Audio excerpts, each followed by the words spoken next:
Eu, como pastor dessa casa, me dei férias hoje. Amém? Férias não, né? Porque só um dia não é férias, né? Me dei uma folga hoje para pregar. Então hoje teremos um irmão querido para trazer a palavra do Senhor. Você pode aplaudir o Senhor pela vida do canto? Aleluia! Eu falei que você tinha que vir no culto de hoje, amém? Eu avisei, hein? Avisei no grupo antes de acontecer. Glória a Deus. Estenda suas mãos ao altar do Senhor. Vamos orar pela vida do Leandro. Senhor Jesus, nós queremos te pedir pela tua palavra, Senhor, poderosa, pela tua palavra rema, Senhor, que vem nos ministrar, que vem nos ensinar. Usa o teu filho, o teu servo aqui na tua presença, Senhor, que ele seja um canal de bênção, que ele seja um canal da tua glória, que a tua palavra fale a cada coração aqui nessa noite, em nome de Jesus. Amém e amém. Graças a Deus.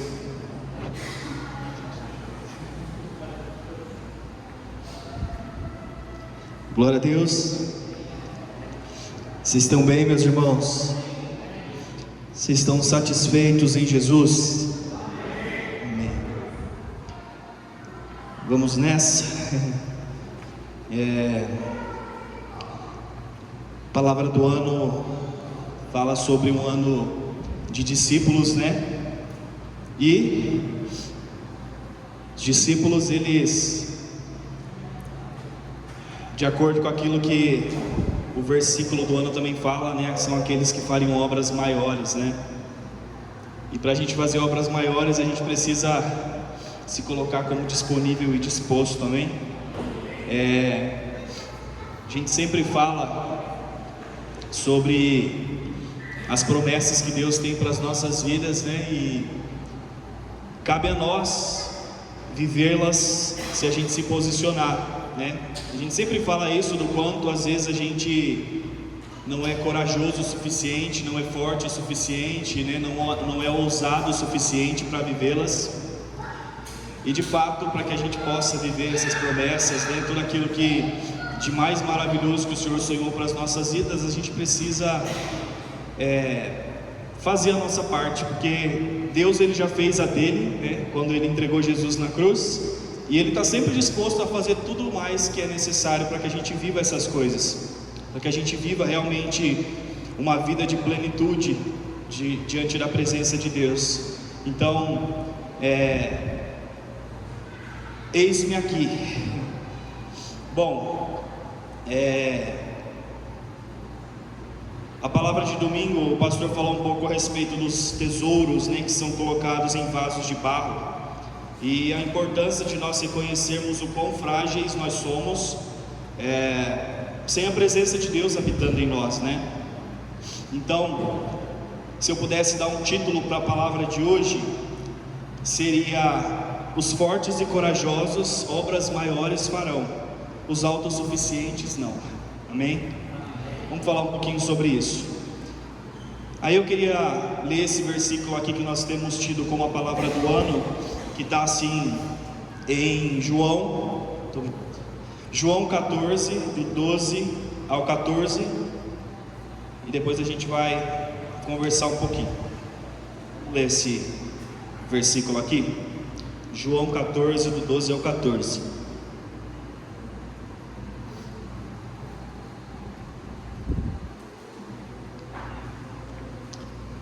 Está aqui no telão. Eu lhes digo a verdade: quem crê em mim fará as mesmas obras que eu tenho realizado, e até maiores, pois eu vou para o Pai. Vocês podem pedir qualquer coisa em meu nome e eu farei, para que o Filho glorifique o Pai. Sim, peçam qualquer coisa em meu nome e eu o farei. O que tem de maravilhoso aqui, né? Uma das coisas que tem de maravilhoso aqui nesse versículo é que o começo fala assim: eu lhes digo a verdade, quem crê em mim. Não fala aquele que crê em você mesmo, aquele que crê na sua própria capacidade, aquele que crê, né, na força do seu braço, aquele que acha que pode alguma coisa, que já sabe todas as coisas. Mas não, aquele que crê em Deus, que é uma pessoa que é alguém que pode te munir de tudo aquilo que você precisa para cumprir o seu propósito, para fazer as obras maiores. Então, a importância de nós crermos que existe um Deus que pode todas as coisas, né, que nada é por causa da nossa força ou porque nós somos capazes, mas porque existe um Deus que, habitando em nós, Ele pode realizar todas as coisas através de nós também.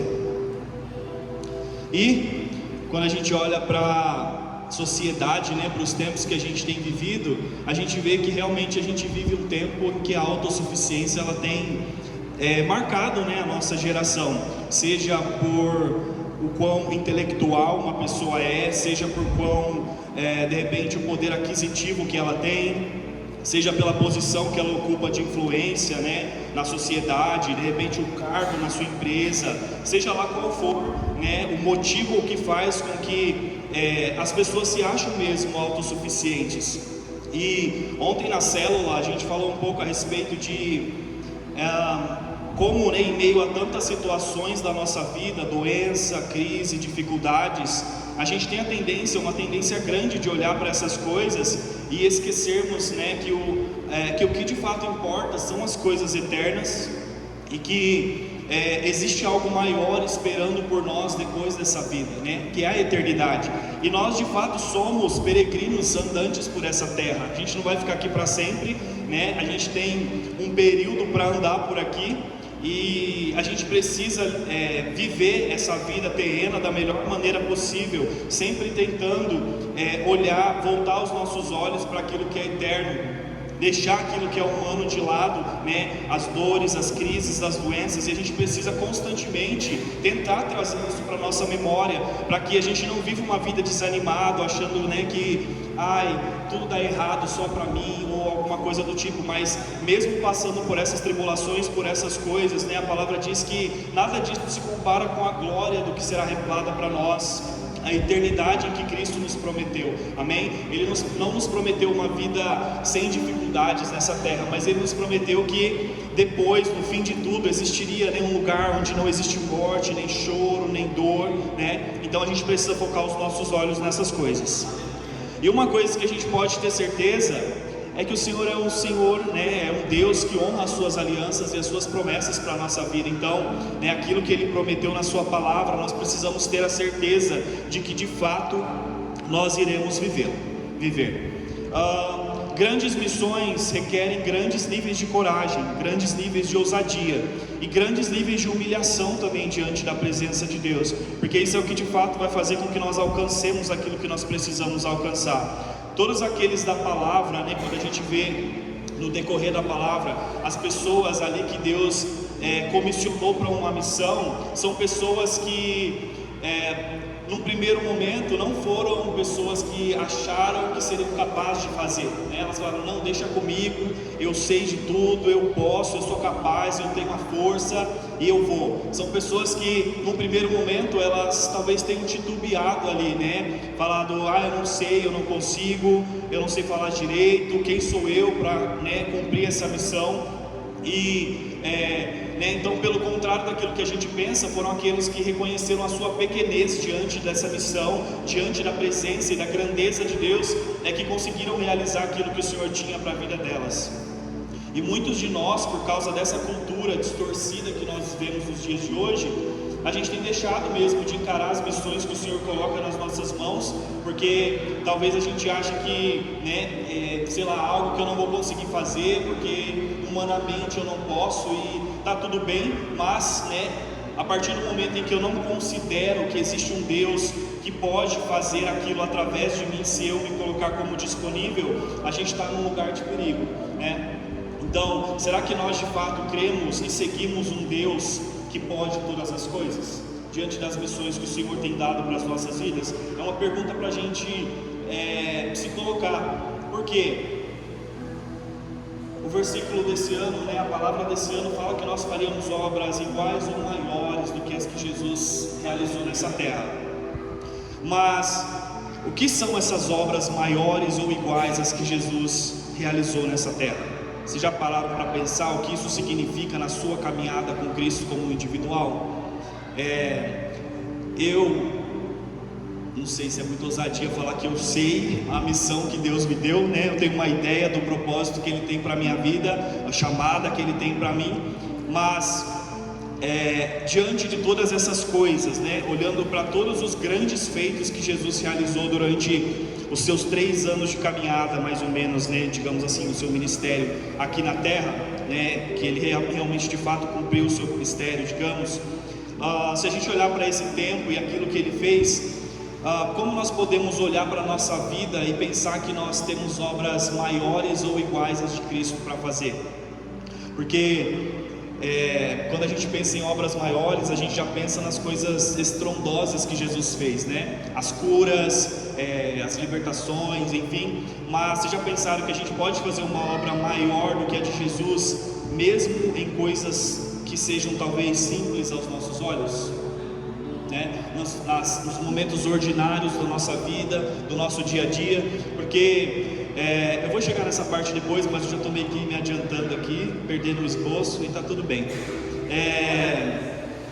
Vocês já pararam para pensar, sei lá, vamos pensar numa obra que Jesus realizou, que não tenha necessariamente sido um prodígio, um milagre, uma maravilha. Vamos pensar no perdão da mulher adúltera, né?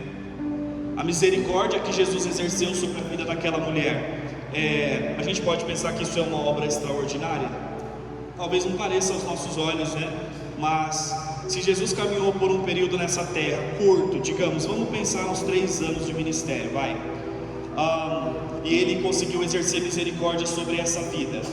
Talvez, se toda a nossa caminhada com Jesus nessa terra, né, a nossa caminhada cristã, nessa nossa jornada, a gente tiver a oportunidade de exercer misericórdia sobre a vida de uma pessoa ao longo de todos esses anos, será que talvez nós teríamos feito uma obra de misericórdia maior do que a que Jesus fez? Mesmo na simplicidade, mesmo sendo uma coisa, né, simples, mas que pode transformar a vida de alguém, pode mudar a vida de alguém, a perspectiva pela qual ela olha, né, Cristo, ela olha o Evangelho, ela olha até mesmo nós que somos, né, os cristãos que declaramos que nós somos seguidores de Cristo. Então, é algo para a gente pensar. Talvez as obras maiores a quem que Cristo se referia, né, nesse versículo, não seja talvez ver um paralítico andando, né, pela nossa oração. Também pode ser, mas talvez não seja. Talvez seja na simplicidade de uma misericórdia sendo exercida sobre a vida de alguém, e o poder de Jesus se manifestar de uma maneira que possa transformar uma vida, uma família, um bairro, uma nação. Então a gente precisa também olhar, né, as coisas, os pormenores, digamos assim, de acordo com os nossos olhos.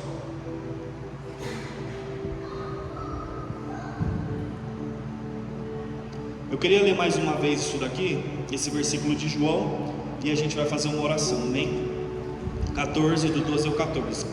Eu lhes digo a verdade: quem crê em mim fará as mesmas obras que tenho realizado, até maiores, pois eu vou para o Pai. Vocês podem pedir qualquer coisa em meu nome, e eu o farei, para que o Filho glorifique o Pai.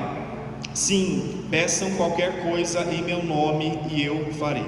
Amém? Vamos orar? Feche seus olhos aí. Senhor Jesus, nós te agradecemos, Pai, pela Tua palavra nas nossas vidas, Senhor, como indivíduos aqui nessa noite, Pai, como filhos e filhas que temos tentado viver a nossa caminhada, Senhor, de acordo com a Tua palavra, de acordo com os Seus ensinamentos.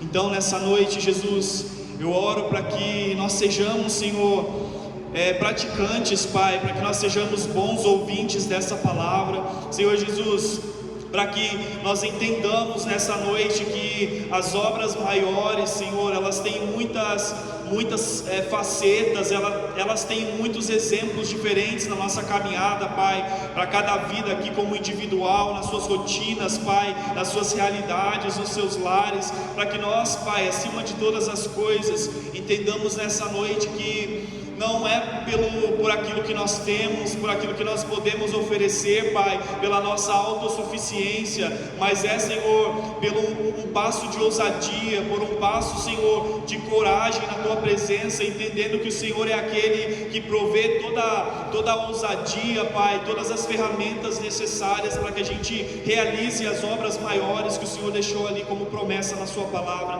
Então nessa noite, Pai, Eu oro para que o Senhor venha sobre as nossas vidas, Pai. Venha sobre a cada um dos teus filhos aqui, sobre a minha vida também, Jesus. Vem, Senhor, me ensinando, vem me direcionando através desses versículos, Pai, dessa palavra. Que essa palavra nessa noite, Pai, seja um agente encorajador, Pai, para que a gente possa sair dessas portas e realizar as obras as quais o Senhor deixou aqui nesses versículos para nós, Pai, em nome de Jesus. Amém. Amém. Eu lhes digo a verdade, quem crê em quem? Em mim, no Leandro, no pastor Henrique, na pastora Camila? Não. Aqueles que creem em Cristo, aqueles que creem em Deus, fariam as obras maiores do que as que Ele já realizou aqui nessa terra. A gente precisa entender que Jesus, Ele sempre vai ser o modelo perfeito a ser seguido, amém? Ele é a nossa maior referência. Embora a gente tenha homens e mulheres de Deus pelos quais muitas vezes a gente se espelha, o nosso modelo perfeito, a nossa referência, né, ela sempre vai ser Jesus. Então, o que Jesus fez na caminhada aqui na terra? Quais são as obras, né, às quais Ele se refere aqui nesse versículo? Seriam essas obras milagres e sinais? Seriam essas obras o ensino da palavra enquanto Ele andou por essa terra? Certamente essas coisas se encaixam sim nas obras, mas o que Jesus quis dizer com as obras maiores aqui nesses versículos?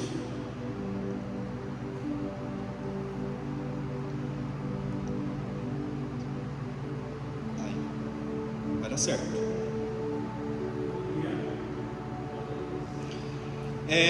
Então a gente percebe que aqui nessa promessa, não é que, né, nós, os discípulos de Cristo, nós realizaríamos obras maiores em valores, né, como eu disse mais cedo, ou em significado do que as dele, mas ao invés disso, né, pelo contrário, talvez o tamanho dessas obras, digamos assim, talvez sejam em alcance, né, mesmo em número de pessoas, talvez até, né, desses aspectos. E duas coisas aqui, ó. Por Jesus ter sido crucificado, o ministério terreno dele foi limitado, né, como a gente sabe. Então ele teve alguns anos aqui nessa terra, e depois dessa ressurreição, depois do Pentecostes, o ministério, né, de Jesus, ele foi e ele continua sendo multiplicado através de nós, aqueles que se declaram os cristãos, né, os crentes em Deus, e recebemos o poder do Espírito. Ou seja, através de mim e de você, essas obras maiores, elas podem continuar a serem realizadas nessa terra, né? As nossas obras, elas incluem a pregação do Evangelho, né, que resultam aí em salvação, em justificação, em reconciliação, né? Esse é o dom de Deus, o Espírito Santo, que vem sobre a nossa vida, para que a gente possa refletir isso na humanidade. Então todas essas manifestações geradas após a ressurreição, né, de Cristo, após Ele cumprir ali a obra da cruz, são as obras que eu e você temos a habilidade, temos o privilégio, né, de continuar carregando por essa terra.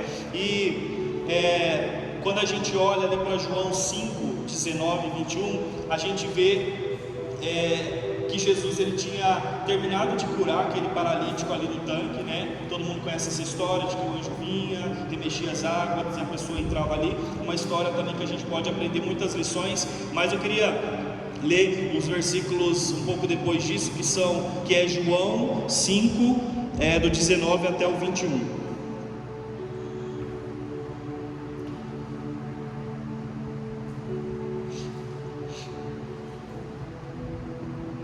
E fala assim, ó: Jesus respondeu: eu lhes digo a verdade, o filho não pode fazer coisa alguma por sua própria conta, ele faz apenas o que vê o pai fazer. Aquilo que o pai faz, o filho também faz. Pois o pai ama o filho e lhe mostra tudo o que faz. Na verdade, o pai lhe mostrará obras ainda maiores que estas, para que vocês fiquem admirados. Pois assim como o pai dá a vida àqueles que ele ressuscita dos mortos, também o filho dá a vida a quem ele quer. Então, existe essa promessa, né, de Deus para as nossas vidas, de que Ele nos mostraria. E quando a gente olha para o ministério de Jesus, para a caminhada dele aqui na terra, a gente percebe que Jesus ele tinha uma maneira muito individual de realizar suas obras, né? Não tinha talvez um padrão ali. Eu acho que o único padrão que a gente pode talvez colocar ali na caminhada de Jesus foi que ele era alguém que sempre caminhava em obediência, né, à palavra ou aquilo que o Pai ordenava com que ele fizesse, amém? Então a obediência a Deus sempre foi uma característica do ministério de Jesus, mas não existia necessariamente um padrão para a forma com que ele realizava as obras que ele precisava realizar nessa terra. E aí a gente pode talvez olhar para a nossa vida e pensar, né, quais são as maneiras que a gente tem tentado viver a nossa vida dentro de um padrão. Eu não sei, um padrão, vamos chamar isso de uma caixa, né? Talvez a gente tenha tentado viver nessa caminhada e tentado reproduzir padrões, né, sei lá, de referências erradas, padrões que não nos leva a viver a vida de acordo com alguém que deseja, né, que almeja fazer essas obras maiores. Talvez esse aspecto que esteja faltando em nós, né, esse ano aí do discípulo, para viver tudo aquilo que a gente tem profetizado desde o primeiro culto desse ano, é praticarmos mesmo, né, desenvolver essa habilidade de ouvir a voz de Deus, de entender a vontade do Pai para as nossas vidas, né, o tempo com que Ele quer que a gente realize aquelas coisas e que a gente caminhe sobre essa palavra em obediência, sobre o direcionamento que a gente ouviu de Deus, né? Porque muitas vezes é fácil eu querer de repente fazer alguma coisa, por mais que aquilo num primeiro momento pareça, né, que é a vontade de Deus para a minha vida, mas é muito fácil talvez eu estar caminhando de acordo com a minha própria vontade, com aquilo que eu quero, né, fazer, ou com os lugares que eu quero entrar. Então a gente precisa ter, né, Deus como essa referência sobre as nossas vidas. Nós precisamos olhar para Cristo, né, como a nossa melhor referência. Vamos olhar aqui para algumas das obras das quais Jesus realizou quando ele esteve aqui nessa terra. Eu peguei 2 exemplos aqui dos muitos que nós temos na Bíblia, mas eu queria que a gente abrisse aí em João 2, do 1 ao 12, que foi, né, a primeira obra aí, digamos, conhecida.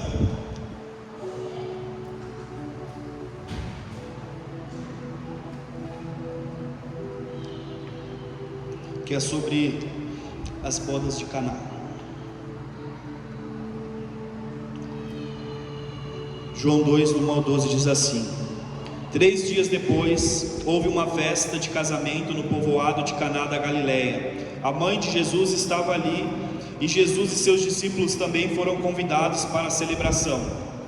Durante a festa, o vinho acabou, e a mãe de Jesus lhe disse: eles não têm mais vinho. Mulher, isso não me diz respeito, respondeu Jesus. Minha hora ainda não chegou. Sua mãe, porém, disse aos empregados: façam tudo que ele mandar. Havia ali perto 6 potes de pedra usado para a purificação cerimonial judaica. Cada um tinha capacidade entre 80 e 120 litros. Jesus disse aos empregados: encha os potes com água. Quando os potes estavam cheios, disse: agora tirem um pouco e levem ao mestre de cerimônias. Os empregados seguiram as instruções. O mestre de cerimônias provou a água transformada em vinho sem conhecer a sua procedência, embora os empregados obviamente soubessem. Então chamou o noivo. O anfitrião sempre serve o melhor vinho primeiro, disse ele. Depois, quando todos já beberam bastante, serve o vinho de menor qualidade. Você guardou o melhor vinho até agora. Esse sinal em Caná da Galileia foi o primeiro milagre que Jesus fez. Com isso, ele manifestou a sua glória e seus discípulos creram nele. Depois do casamento, foi a Cafarnaum, onde passou alguns dias com a sua mãe e seus irmãos e seus discípulos.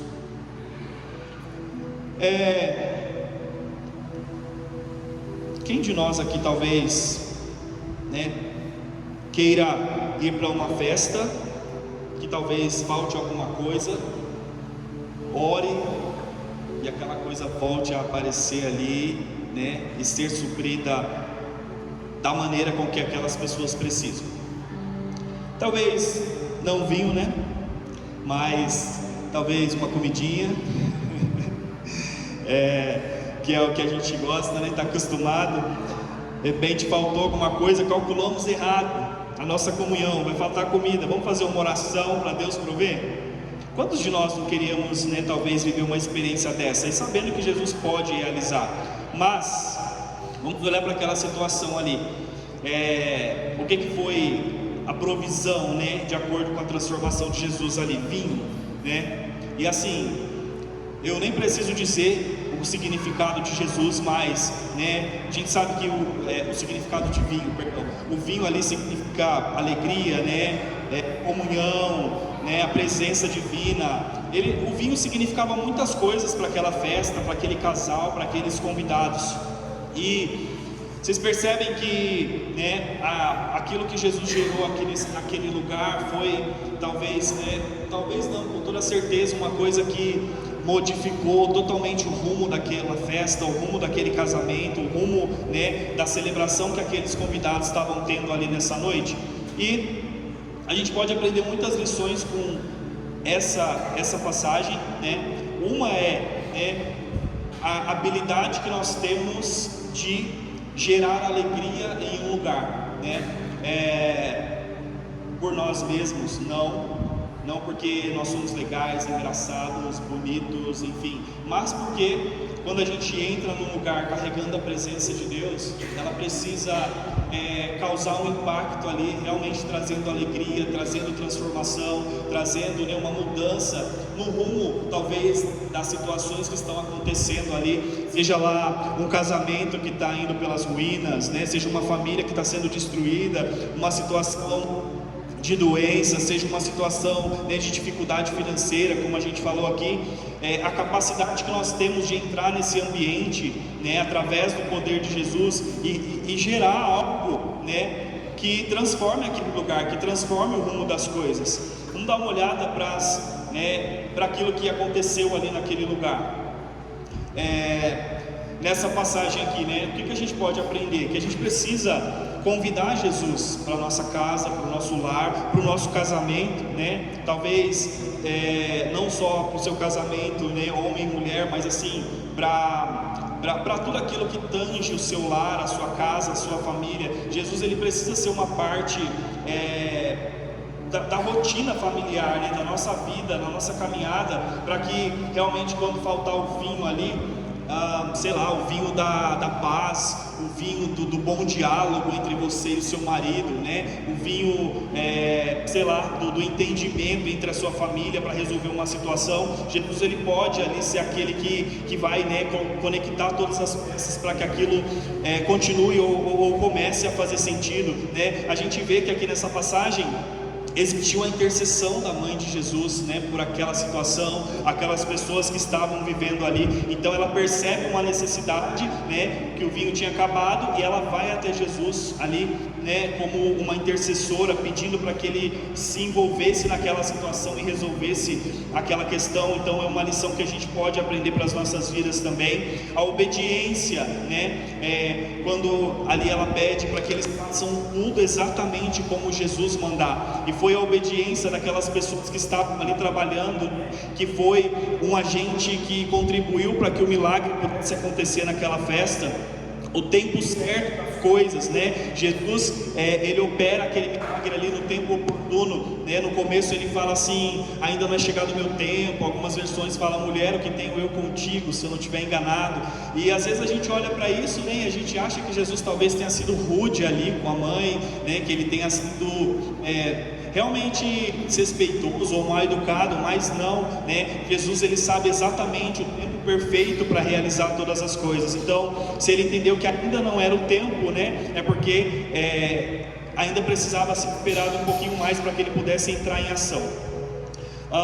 Né, uma lição que a gente está, né, cansado de ouvir, de entender talvez, é que Jesus, ele sempre traz o melhor mesmo, né, para as situações. Então, né, aquilo que talvez a gente já viveu até hoje, que a gente acha que tenha sido bom, Jesus, ele certamente pode trazer algo muito mais extraordinário de hoje em diante nas nossas caminhadas.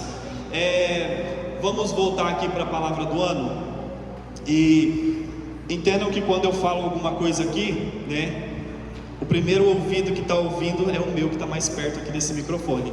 E assim, muitas vezes a gente vive a nossa caminhada de uma maneira automática, vamos dizer, né? Eu estou indo para a igreja, eu estou servindo no ministério, né? Eu canto aqui um domingo ou outro, eu ajudo na limpeza, e isso tudo é muito necessário, né? Maravilhoso. Mas eu tenho até às vezes falado com alguns amigos a respeito disso, que às vezes a gente passa por essa vida de carona, né? Tipo assim, mais um ano se começou, já é final de fevereiro, mês que vem já é março, daqui a pouco já é meio do ano, daqui a pouco já é agosto, aniversário da igreja, dezembro, mais um ano se passou, né? E muitas vezes a gente caminha nessa vida como carona mesmo, eu estou indo, seguindo o fluxo, né? Deixa a vida me levar, mas os anos eles estão passando de uma maneira muito rápida, né? Eu lembro assim de coisas que eu ouvi de Deus há talvez 10 anos atrás, quando eu comecei a minha caminhada, e às vezes eu olho para aquilo, muitas coisas se cumpriram, mas tem coisa que não se cumpriu, e eu sei que, né, talvez ainda não tenham se cumprido, mas Deus ele é misericordioso o suficiente, né, para fazer e para restituir todas as coisas no momento em que eu me posicionar. Mas eu sei que muitas coisas que eu deixei de viver na presença de Deus, de acordo com as promessas que Ele fez para a minha vida, foi por uma falta de um posicionamento meu mesmo, né? Porque Deus ele pode prometer tudo o que Ele quiser para as nossas vidas, se a gente não se posicionar como pessoas que querem viver aquilo, se a gente não der passos de fé em direção, fazer a nossa parte, né? Agir mesmo em fé sobre a palavra que foi lançada sobre as nossas vidas, a gente não vai viver essas coisas. Então, né, quando a gente olha aqui para essa passagem, Jesus ele ofereceu, ele sempre traz o melhor, e eu queria que a gente olhasse para as nossas vidas nessa noite e pensasse como nós temos chegado até aqui de acordo, né, diante da presença de Deus. Talvez eu tenha vivido coisas extraordinárias, mas elas são nada perto daquilo que o Senhor ele pode trazer para as nossas vidas de hoje em diante, se a gente se posicionar de uma maneira diferente. Então, a gente vai sim fazer obras maiores, a gente vai viver coisas mais extraordinárias ainda, talvez, do que Jesus fez nessa terra, mas entendo que a gente precisa se posicionar e fazer a nossa parte. Vamos falar aqui de mais algumas coisas. Jesus ele transformou a escassez daquele lugar, né? As talhas de água ali que eram servidas para a purificação judaica, elas representavam, né, aquilo que talvez era o antigo, como eu falei, e Jesus ele usa aquelas talhas ali para criar uma coisa nova, uma coisa melhor, né, significando mesmo um novo tempo, uma nova aliança, uma transformação daquela rotina comum, né, corriqueira, talvez morna, sem sabor, em uma coisa, né, que ali foi elogiada pelas pessoas pela qualidade, pela plenitude, pelo sabor maravilhoso que aquilo ali tinha, né? A gente precisa agir e servir. Então a fé ativa nesse serviço, que foi o que aquelas pessoas fizeram, né? Quando falou, Maria disse, faz tudo que ele pedir. Jesus pediu para que eles enchessem as talhas, e eles foram lá em obediência e em ação, e eles realizaram, né? Jesus direcionou eles a fazerem, e o milagre tomou o lugar ali naquele casamento.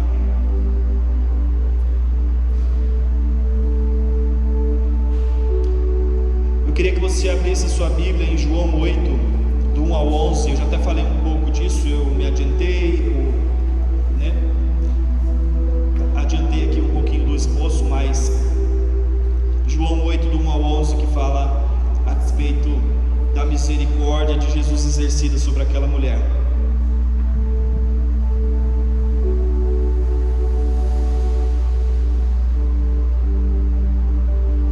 João 8, do 1 ao 11 diz assim: Jesus voltou ao Monte das Oliveiras, mas na manhã seguinte, bem cedo, estava outra vez no templo. Logo se reuniu uma multidão, e ele se sentou e a ensinou. Então os mestres da lei e os fariseus lhe trouxeram uma mulher pega em adultério e a colocaram diante da multidão. Mestre, esta mulher foi pega no ato de adultério, disseram eles a Jesus. A lei de Moisés ordena que ela seja apedrejada. O que o Senhor diz? Procuravam apanhá-la, numa armadilha, apanhá-lo numa armadilha, ao fazê-lo dizer algo que pudessem usar contra ele. Jesus, porém, apenas se inclinou e começou a escrever com o dedo na terra. Eles continuaram a exigir uma resposta, de modo que ele se levantou e disse: aquele de vocês que nunca pecou, atire a primeira pedra. Então inclinou-se novamente e voltou a escrever na terra. Quando ouviram isso, foram saindo um de cada vez, começando pelos mais velhos, até que só restaram Jesus e a mulher no meio da multidão. Então Jesus se levantou de novo e disse à mulher: onde estão os seus acusadores? Nenhum deles as condenou. Não, Senhor, respondeu ela. E disse Jesus: eu também não a condeno, vá e não peques mais. A palavra de Deus, ela é maravilhosa, né? Cheia de respostas e exemplos para tudo aquilo que a gente precisa na nossa caminhada. E eu peguei esses dois exemplos aqui porque acho que são, né, dois bem conhecidos, mas a gente sabe que as obras maiores de Jesus aqui nessa terra envolvem muitos prodígios, né? Muitas pessoas foram curadas, pessoas que eram atormentadas por espíritos maus foram libertas, né? Por causa do ministério de Jesus. E todas essas coisas, elas são importantes, né? Claro. Mas assim, como eu falei lá antes no começo, quão grandes são essas coisas, né? Se a gente comparar talvez com a misericórdia exercida sobre a vida de uma pessoa, a gente pode andar por aí e a gente pode colocar a mão nas pessoas, orar e fazer com que elas, né, saiam andando, fazer com que elas sejam curadas de enfermidades, com que elas sejam libertas, né, das mazelas que elas vivem, talvez até mesmo dos espíritos maus. Isso sim são coisas, né, prodígios grandiosos, talvez aquilo que os olhos veem ali fisicamente acontecendo, né? Sei lá, eu também já vi uma pessoa, por exemplo, né, que estava numa cadeira de rodas, as pessoas olharam, oraram e ela levantou e saiu andando, inclusive carregando a cadeira de rodas nas mãos assim no alto. Isso é maravilhoso, mas o quão maravilhoso também é você, né, eu e você termos a oportunidade de exercer a misericórdia sobre a vida de uma pessoa, como foi aqui nessa situação. Será que a gente pode colocar numa balança essas duas coisas e pesar uma mais importante ou maior do que a outra? É uma pergunta talvez que seja difícil da gente pensar numa resposta, né? Será que eu orar por alguém, aquela pessoa deixar uma cadeira de roda, é maior do que eu exercer a misericórdia, derramar o amor de Deus sobre a vida de uma pessoa que está ali numa situação de vulnerabilidade, né? Então acho que quando a gente pensa nas obras maiores que Jesus fala que nós faríamos, a gente precisa ser muito minucioso no pensar, porque talvez os meus olhos se encham, né? E nessa ilusão de que eu preciso curar alguém, orar por alguém, ela ser curada, para que eu faça obras maiores de repente.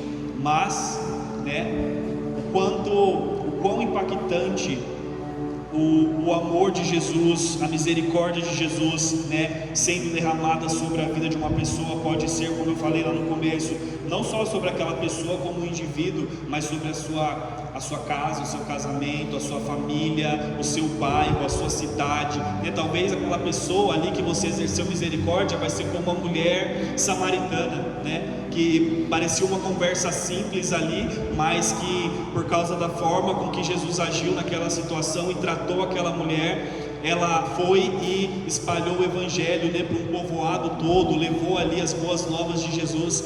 Então, na sua vida real, na sua realidade, naquilo que tange a sua vida natural, do dia a dia, humana nessa terra, né? Quais são as possibilidades que você tem de realizar as obras maiores do que as que Jesus realizou aqui nessa terra? É importante a gente pensar nisso, né? Talvez a gente precisa sair daqui nessa noite pensando nisso, o quão impactante pode ser a minha ida à porta de uma escola para deixar os meus filhos, o quão impactante, né, pode ser as obras que eu posso realizar no momento em que eu estou numa academia fazendo o meu treino, o quão impactante pode ser a obra que eu vou realizar no momento em que eu estou, sei lá, preparando um alimento para o meu marido, né? As mulheres aí, ou vice-versa, não sei. O quão impactante pode ser, né, as obras que a gente pode realizar ali nas coisas que, né, são corriqueiras do nosso dia a dia, que às vezes a gente olha para isso com desprezo, para essas coisas. Ali nessa situação a gente vê que as pessoas, elas queriam pegar Jesus ali, né, por causa de uma palavra talvez que ele dissesse, né. Eles levaram aquela mulher ali como se ela fosse um prêmio, né, de vergonha, um troféu, e eles queriam, né, que Jesus realmente exercesse a lei sobre aquela mulher, mas a característica de Jesus, o caráter dele, né, falou muito mais alto, e ele exerceu aquilo que fazia parte de quem ele era, né, das características de Jesus. No momento em que ele fala ali para aquelas pessoas, quem não tiver pecado que atire a primeira pedra, né, ele acabou confrontando ali talvez um estilo de vida, né, daquelas pessoas que estavam ali apontando o dedo, e talvez aquelas pessoas também estivessem ou já tivessem vivido situações onde elas precisaram, né, da misericórdia de algum. Então a gente vê que é mais um momento em que muitos detalhes, né, trazem ensinamentos para a nossa caminhada ali com Jesus. Mais uma vez eu quero dizer aqui que as nossas obras, né, maiores, elas incluem muitas coisas, como eu falei um pouco lá antes, a pregação do Evangelho, né, a reconciliação de pessoas com Deus, com o Pai, com a caminhada cristã, né, por causa do sacrifício ali de Jesus, do empoderamento do Espírito Santo na nossa vida. E mais uma vez, talvez a gente tenha interpretado essas coisas de uma maneira errônea mesmo, né? A gente pensa que a gente precisa fazer coisas extraordinárias, mas a gente precisa fazer as coisas que realmente vão impactar de acordo com a nossa realidade ali, o nosso dia a dia.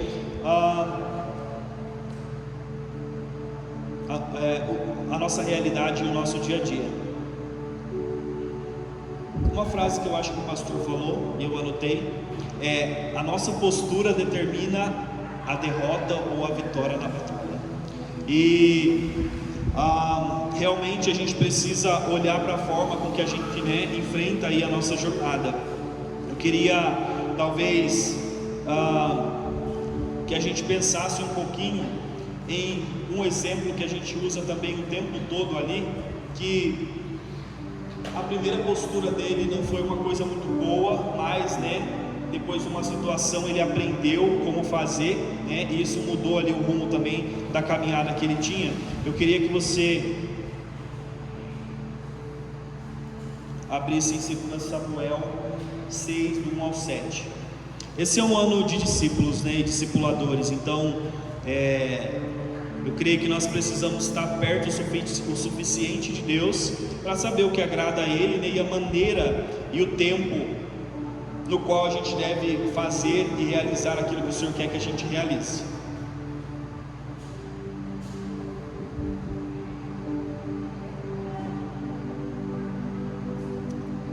Vou ler aqui, 2 Samuel 6, do 1 ao 7. Davi reuniu novamente todos os melhores guerreiros de Israel, 30.000 ao todo, partiu com eles para Baalá de Judá, a fim de buscar a arca de Deus, junto à qual era invocado o nome do Senhor dos Exércitos, que está entronizado entre os querubins. Puseram a arca de Deus num carro novo e levaram da casa de Abinadab, que ficava no monte. Saindo da casa, Uzá e Aiô, filhos de Abinadab, guiavam a carroça nova que transportava a arca de Deus. Aiô estava à frente da arca. Davi e todo o povo de Israel celebravam diante do Senhor, entoando cânticos e tocando todo tipo de instrumentos musicais, harpas, liras, tamborins, chocalhos e símbolos. Quando chegaram à ira de Nacon, os bois tropeçaram e Uzá estendeu a mão e segurou a arca. A ira do Senhor se acendeu contra Uzá e Deus o feriu por causa disso. E ele morreu ali mesmo, do lado da arca de Deus. Falei um pouco aqui mais cedo, né, sobre a nossa vida, a nossa caminhada de um modo automático, talvez, né, passando por essa vida de carona. E uma coisa, né, que eu li um pouco a respeito foi que aqui, Uzá e Aiô eram pessoas, né, que eles tinham crescido no ambiente onde a arca estava. Então, eu creio que talvez a familiaridade deles ali com a presença, né, pode talvez ter feito com que eles tivessem se esquecido, né, da importância da presença de Deus, quem era o Deus da presença, enfim.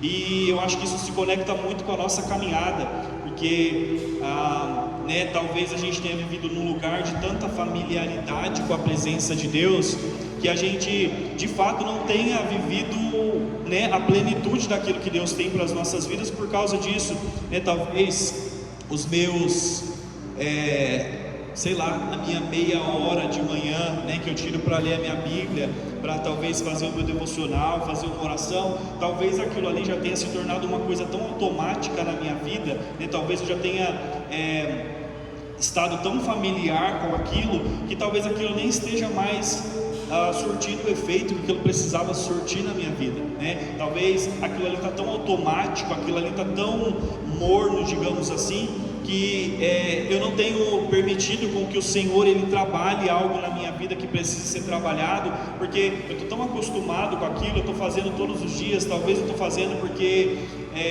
sei lá, virou uma rotina, porque, né, eu estou acostumado, se eu não fazer eu sinto falta, não sei, mas a gente precisa, nesse tempo, como discípulos de Deus, entrar nesse lugar em que a gente precisa ser intencional nas coisas que a gente está fazendo, né? Talvez ali Aiô, né, Uzá, eles realmente, por ter tido a presença de Deus dentro da casa deles ali por tanto tempo, talvez até disponível para eles acessarem, né, eles talvez tenham perdido a reverência, tenham perdido, né, o temor pela presença de Deus, e foi, né, o que fez com que eles vivessem aquela situação, né? Então um deles ali até morreu, e a gente pode aprender muitas coisas desse versículo. Um pouco mais para frente vai falar que depois de ter tentado fazer de uma maneira ali humana e natural, Davi, ele aprendeu a lição, né? Ele se irou com o Senhor, enfim, a arca foi, né, ali para a casa de Obed-edom, fala que ela abençoou, né, a casa de Obed-edom no tempo em que ela permaneceu ali, porque obviamente, né, a presença de Deus, né, recebida da maneira certa, é isso que ela pode fazer nas nossas vidas.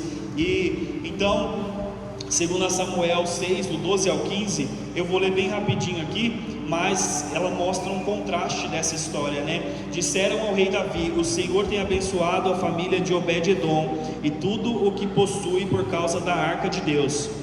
Então Davi foi até lá e com grande festa levou a arca de Deus da casa de Obed-edom para a cidade de Davi. Quando os homens que carregavam a arca do Senhor davam 6 passos, Davi sacrificava um boi e um novilho gordo. Davi usava um colete sacerdotal de linho e dançava diante da presença do Senhor com todas as suas forças. Assim, Davi e todo o povo de Israel levaram a arca do Senhor com gritos de alegria e ao som de trombetas. Amém? Então, né, Davi, ele tentou fazer alguma coisa ali, talvez, né, do jeito dele, da força do seu próprio braço, talvez nesse lugar de normalidade, né, de ter se acostumado, eu acho que eu sei, eu acho que eu consigo sozinho, eu vou fazer do jeito que eu acho que é, mas, né, aquilo ali trouxe consequências, trouxe morte, e Davi aprendeu a forma correta com que ele devia fazer, né, com que a presença de Deus deveria ser carregada. Então, quando a gente faz alguma coisa do nosso jeito, né, as únicas obras, né, que nós podemos gerar de fato é morte e destruição. Mas quando a gente faz aquilo, né, de acordo com a vontade de Deus, de acordo com a voz de Deus, com o direcionamento de Deus, o resultado daquilo é bênção e festa, né, é alegria, enfim, traz um resultado positivo para aquilo que precisa acontecer. Então, uma coisa aqui que eu queria talvez pensar nas nossas vidas a respeito desse sacrifício que era realizado a cada 6 passos, é que, né, quanto tempo demora para a gente dar 6 passos? Sei lá, talvez uns 30 segundos, 1 minuto, não sei. Então, perceba que é um período curto. E Davi, ele entendeu ali que ele precisava se voltar aos pés de Jesus, né? Ele precisava se voltar à presença de Deus a cada 6 passos, talvez a cada período curto. Eu não sei ali o que um período curto, né, significa para a sua e para a minha vida, mas o que a gente pode aprender aqui é que a gente precisa o tempo todo estar, né, voltando à presença de Deus. Então a gente vai viver um ano extraordinário, a gente vai viver um ano de obras maiores, sim, mas a partir do momento em que a gente deixar a nossa autossuficiência de lado, porque a autossuficiência, eu acho que ela tem dois lados, né? Uma é eu achar que eu sei fazer do meu jeito e eu sei tudo, eu não preciso aprender nada de ninguém, né? Eu já domino tudo, eu já ouvi todas as pregações possíveis, todas as revelações possíveis da palavra de Deus, né? Isso pode ser autossuficiência, que é negativo, mas também a autossuficiência pode ser alguma coisa que me impede de realizar alguma coisa, porque eu tenho medo de fazer achando que é por causa da minha força. Então, de qualquer maneira, isso pode ser negativo para as nossas vidas. Então, aqui nessa situação de Davi, o que a gente pode aprender é que a gente precisa, né, deixar a nossa autossuficiência de lado, né, achar que eu já estou liberto demais, que o Senhor já me tirou demais de um lugar onde eu estava, que eu não preciso, né, dia a dia orar pelas misericórdias, orar para que Ele me traga de volta para esse lugar da presença dEle, orar para que o Senhor livre e me guarde, né, blinde a nossa mente, nos livre de toda tentação. Então a gente tem que tomar cuidado para a gente não cair nesse lugar,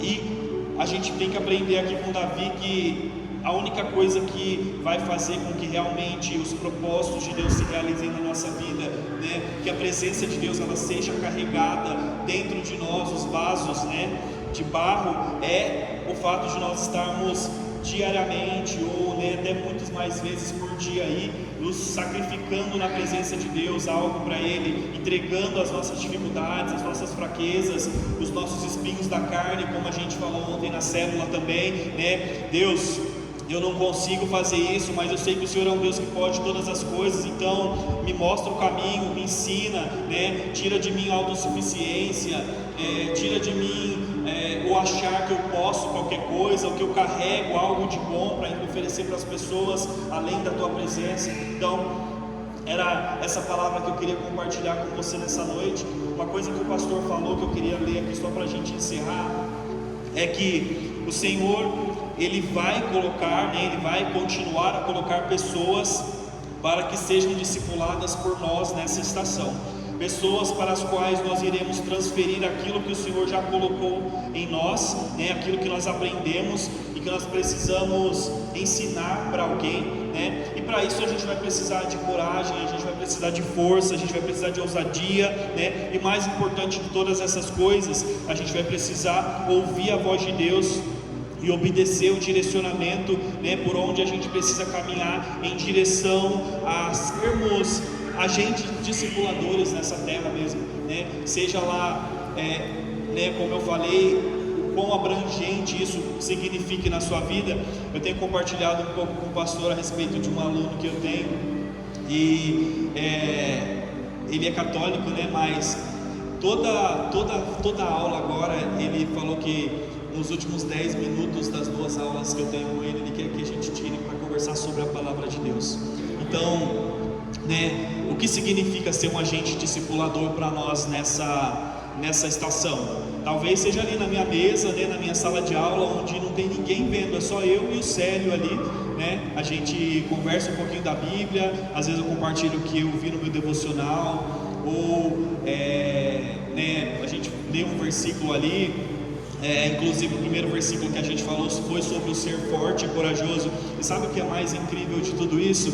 É que às vezes você vê uma pessoa que talvez você não espere que seja um agente encorajador, olhando para você e falando: você tem um dom, Deus colocou um dom sobre a sua vida, né? Você precisa caminhar, você precisa abraçar as missões que o Senhor coloca na sua vida. Então, às vezes esse encorajamento vai vir de lugares que a gente menos espera, de um momento ali ordinário que a gente tem na nossa rotina. Então, que nesse tempo a gente possa realmente sermos bons discípulos, né? Nos sentarmos aos pés de Jesus, ouvir os direcionamentos que Ele tem para a gente nessa estação, e que a gente possa levar transformação por onde a gente caminhar. né? Seja nos nossos consultórios, nas nossas salas de aulas, nas nossas reuniões online, seja dentro da nossa família, cuidando de alguém que a gente ama, amém? Então que a gente possa realmente entrar nesse lugar de bons servos, de bons discípulos, aqueles que ouvem e obedecem, né, o direcionamento de Deus para a nossa vida, e que nos momentos em que talvez você pensar em desistir, pensar que você não consegue, não sabe, né, que você possa realmente fazer como Davi, voltar aos pés do Senhor a cada período curto do seu dia aí, e entender que basta com que a gente se prostre aos pés de Jesus, se humilhe diante da presença dele, para que ele faça algo primeiro nas nossas vidas, mas que possa impactar também aqueles que estão em volta de nós, amém? Queria que você fechasse os olhos. A gente vai fazer uma oração, a gente vai fazer um louvor.